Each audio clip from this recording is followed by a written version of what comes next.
Good evening, ladies and gentlemen. This is the Oxford School Shooting News. Let's get started. Oxford High School used the active shooter drill known as Alice Alert Lockdown Inform, Counter, and Evacuate, which uses proactive strategies to evade gunmen, such as using noises as a distraction and creating distance. The teachers were also trained to use a barrier at the base of the door called Night Lock, which was installed on every door of the school in 2017 per Michigan law. According to students and parents, rumors regarding threats of a mass shooting occurring at the school were circulating before the incident occurred, prompting some students to stay home on the day of the shooting. Earlier that month, in response to an act of vandalism that included a severed deer head being thrown off the school roof into the courtyard, school administrators published a note to parents saying they had been vandalism that included, investigating the rumors but found no threat. Oakland County Sheriff Michael Butcher said his office was not aware of any credible threats prior to the shooting. Surveillance footage reportedly showed suspect Ethan Crumbley entering a bathroom with a backpack and then exiting it about a minute later without the backpack, but with a semi-automatic handgun. Immediately afterwards, prosecutors and school officials said Crumbley started firing in the hallway at students during passing time. When hundreds of students were transitioning from one class to another, when they started fleeing, he medically and divertedly walked down the hallway and shot into classrooms and at students who were unable to escape until he went to another bathroom. Due to the quick response by students and staff to the gunshots, Crumbley was allegedly unable to enter any of the classrooms. According to students, a voice over the intercom alerted them to an active shooter, and their teachers started locking and barricading doors and covering windows, convincing them it was not a drill. Others recounted hearing some loud banging noises before realizing the noises were gunshots and quickly locking the door. One student who hid in a bathroom stall recalled hearing the sound of a gun cocking outside the bathroom. Once the school was secured, he opened the bathroom door to find several bodies lying on the floor. At 12:51 p.m., police began receiving the first of around 100 911 calls about the shooting and responded to the school within 2 to 3 minutes of the arrival of the first responders. Crumbley was arrested unharmed by a deputy assigned as a school resource officer and a second deputy who had responded to the scene. He allegedly still had 7 rounds of ammunition loaded into his gun and 2 15-round magazines when he was stopped by the deputies. At a news conference, Oakland County Undersheriff Michael McCabe said the gunman gave up without any problems. The entire shooting lasted about 5 minutes and occurred in the southern end of the school building.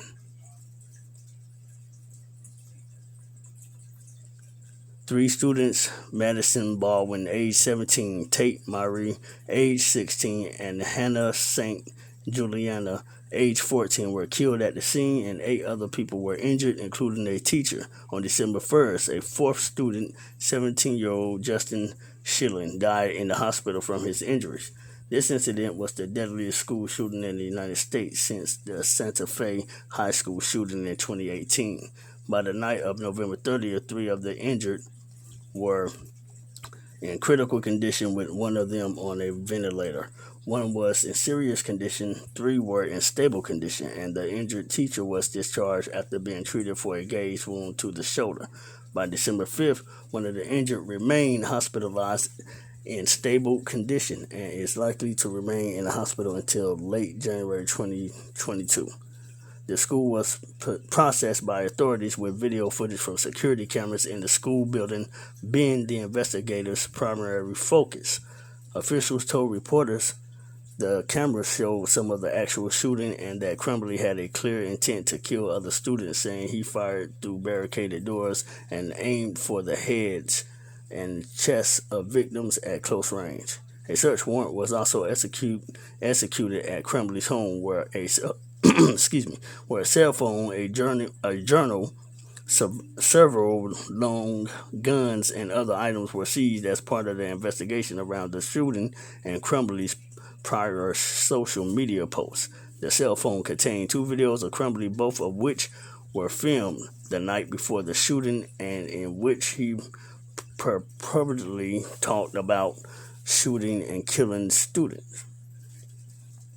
At the school the next day, the journal also reportedly detailed his desire to shoot up the school. According to Sheriff Butchert, investigators had spoken with Crumbley's parents during the search of their home, but not after. Sad, man. School response. Following public scrutiny of the school's handling of reports about Crumbley's behavior, the superintendent of Oxford Community Schools, the school district that includes Oxford High School, announced that a third-party investigation of the incident would be conducted. He also said he would recommend a review of the district's entire system to school board members. The Office of Michigan Attorney General Dana Nessel offered to conduct the investigation, but the district declined the offer. Instead, the district will use an outside firm for the investigation. Later, during an interview with WXYZ-TV, Nessel criticized the district's decision to hire a third party to conduct an investigation, saying she did not believe it was appropriate. She also expressed her doubts that the results of the investigation will be made public. On December 6th, prosecutors Karen McDonald said Oxford High School officials had legal grounds to search Crumbley's backpack and locker when concerns were raised about his behavior on the day of the shooting, but they never did so for unclear reasons. She also said that charges against school officials were not being ruled out. On December 8th, Nessel announced her office intent to review the actions taken by the school leading up to the shooting, despite the district turning down her offer to do so, saying, "I really do think it's incumbent upon the Michigan Department Attorney General and the top law enforcement official in the state to conduct a further review." This is crazy, man. I mean, I know it just happened like not too long ago, man, but my prayers and condolences goes out to the three deceased student victims, family, and friends, man. My condolences, my deepest condolences, man, for real. This is sad, y'all. Y'all drop y'all comments below. Let me know what y'all think about this. So I'm gonna read two more pages of this, all right?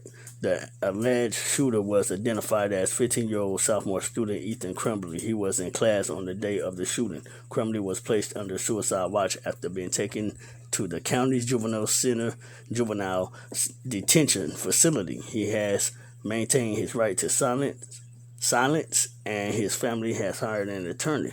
A former neighborhood told the Detroit Free Press that in 2014 and 2015, Crumbley's parents, Jennifer and James, often left their son home alone and without a phone while frequenting bars in downtown Lake Orion.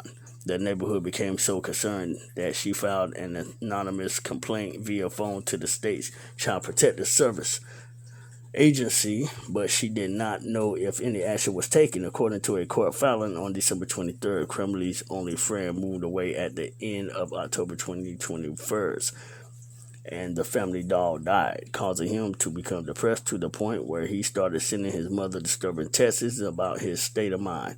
He also reportedly tortured animals and at one point kept a baby bird's head in a jar, which he later placed in a school bathroom. A 9mm SIG saw SP 2022 semi-automatic handgun and at least two 15-round magazines were recovered from Crumbley, while a third magazine was found at the school. Butchert said James Crumbley had purchased the gun under his name from a local shop on Black Friday, 4 days Prior to the shooting, McDonald later said that Ethan Crumbley was with his father at the time of the purchase and that he posted about it on social media later that day. McDonald also said that Jennifer Crumbley referred to the gun as Ethan's new Christmas present in a social media post based on recovered shell casings found in the school. Authorities believe at least 30 shots were fired. It was unclear how the gunman took possession of the gun or how it was taken into the school building in Michigan. Minors cannot legally possess guns with limited exceptions, such as when hunting with an adult. So this young kid, man, he's definitely about to get he's getting exactly what he deserves right now. No, you don't go shooting up a damn school just because you got depressed over your dog passing away. No, I understand depression comes in different formats, and we all are only human, right? So a lot of people are gonna know that is depressed or getting into depression or deeper depression. They wind up taking things differently from other depressed men and women or young boys and girls.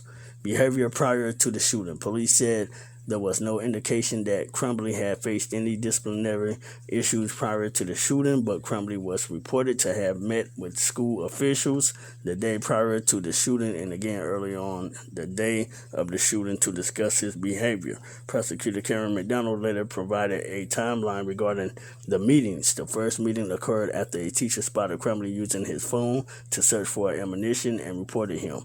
During the discussion, Crumbley told them that he and his mother, Jennifer, had recently traveled to a shooting range and that shooting sports are a family hobby. School officials left a voicemail and email for Jennifer Crumbley. She did not respond, but she later texted her son saying, "LOL, I'm not mad at you. You have to learn not to get caught." The second meeting occurred after another teacher found a violent drawing on Crumbley's desk described by McDonald in a press conference. Man, what kind of mother is that, man? I call that, normally where I'm from, we call them mammies. Women who don't know how to take care of their damn children, or who doesn't pay attention to their children, who just don't give a damn about leaving them home by themselves and stuff like that. You know what I'm saying? So she's her and hell, his dad too, both him too, not just the mama. They both are idiots for major reasons. 3 students died, man. Man, shit crazy. A drawing of a semi-automatic handgun pointing at the words, "The thoughts won't stop, help me." In another section of the note was a drawing of a bullet with the following words above that bullet: "Blood everywhere." Between the drawing of the gun and the bullet is a drawing of a person who appears to have been shot twice and bleeding. Below the figure is a drawing of a laughing emoji. Further down the drawing are the words, "My life is useless," and to the right of that are the words, "The world is dead." So with that being said, ladies and gentlemen, please drop your comments below. Let me know what you think about this situation. The parents are still amongst their trial. I think they're now currently on their 3rd trial, if I'm rightly correct. So y'all let me know what y'all think about this situation, man. It's fucked up. It's crazy. Again, my deepest condolences goes to the friends and family who lost their loved ones. The 3 students who passed away, who were killed for no fucking reason. You know what I'm saying? Thank God for the others that were just minorly injured. They're fine. They're doing well. I don't know what else to say about this, man. But like I said, y'all drop y'all comments below. I hope y'all have a very Merry Christmas. I'm going to do a Christmas live stream tomorrow, just the same way I did my Thanksgiving live stream. Stay tuned, y'all. I have more videos that I'm currently working on. We are wow. Man, I'm on the ball with this right now, man. I'm gonna try to keep y'all updated and posted on the parents' trial and everything like that, man. So with that being said, make sure y'all smash that like button, show your boy some love, hit that notification bell button so y'all don't miss anything, future videos and stuff like that, man. With that being said, knowledge is power, man. Stay up, stay blessed. I appreciate all my main loyal supporters that's been rocking with me from day one on up to the new supporters. I love you all. Y'all have a good night. Merry Christmas. Happy New Year. CJ signing out.